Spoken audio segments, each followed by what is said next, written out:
शिवरात्रि का प्रसंग कहता है, अपने मन की अभिलाषा रखकर तुम्हें जो चाहिए, एक काली मिर्ची और काली तिल्ली के 7 दाने। एक काली मिर्ची और काली तिल्ली के कितने दाने? 7 दाने हथेली में रखकर अपनी कामना कर कर मन से अपने मन की बात को कहकर शंकर भगवान के शिवलिंग पर चढ़ा दीजिए। आपकी मनोकामना, कहते हैं हर महीने शिवरात्रि आती है, इस शिवरात्रि पर, मुख्य शिवरात्रि पर चढ़ाओगे, अगले महीने की जब शिवरात्रि आएगी तो आपकी मनोकामना पूरी हो जाएगी। एक काली मिर्ची और 7 काली तिल्ली के दाने, मात्र 7। महाराज, जिसके घर में क्लेश रहता हो, बहुत ज्यादा लड़ाई झगड़े हो रहे हैं, सास बहू के झगड़े, ना बहू कुछ सुनने को तैयार ना सास सुनने को तैयार, और घर में बेचारे पुरुषों की आफत, यहाँ भाई भाई झगड़ रहे हो, सास बहुएं झगड़ रही हो, कुछ मत करिए। गेहूं की बाली को तोड़ो।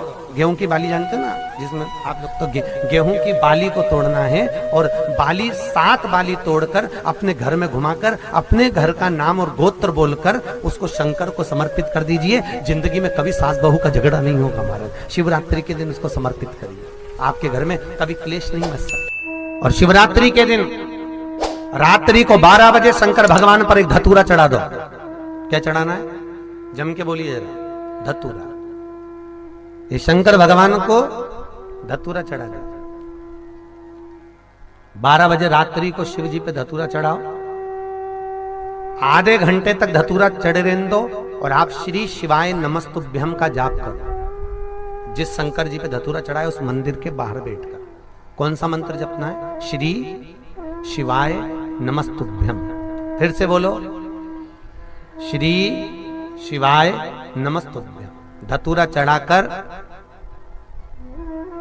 श्री शिवाय नमस्तुभ्यम का स्मरण करिए।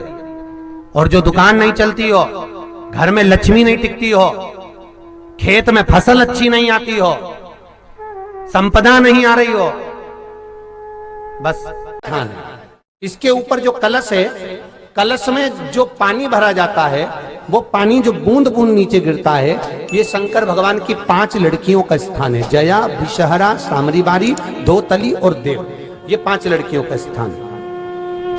शंकर भगवान का संपूर्ण परिवार शिवलिंग के सामने से, जहां से जल चालू होता है गिरने के लिए नीचे की ओर, जब जल जाता है उस स्थान पर भगवान शंकर के सारे गणों का स्थान है।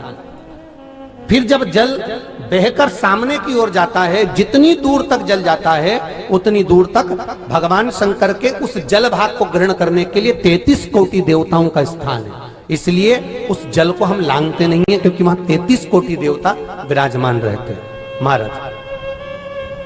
तो जो बीमारी डॉक्टर ने बता दी और बहुत बड़ा रोग हो गया और शरीर में कष्ट है, ठीक नहीं हो रहा, चाहे लीवर से जुड़ा हो, चाहे किडनी से जुड़ा हो, चाहे कैंसर से जुड़ा हो, और